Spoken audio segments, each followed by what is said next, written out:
Para tudo, não passa esse vídeo. Você sabe qual que é o melhor seguro para você pular festa junina, pular fogueira em segurança? Festa junina acontecendo e eu sei que você vai parar o seu carro em qualquer lugar. Então, você precisa fazer o seguro do seu veículo porque Deus me livre acontecer, né? Mas, se seu carro for roubado, você vai ter como receber indenização. E naquela empolgação do arraiá, você vai tentar pular fogueira, iaiá, pula fogueira, ioiô. E nesse caso, você vai precisar de ter um seguro de vida, porque acidentes podem acontecer e até o pior.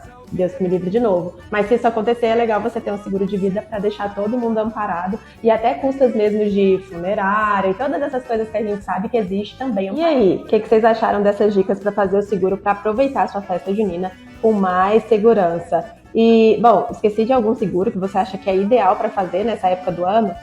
É só você falar aqui nos comentários o que você acha que eu esqueci, tá? E não deixa de curtir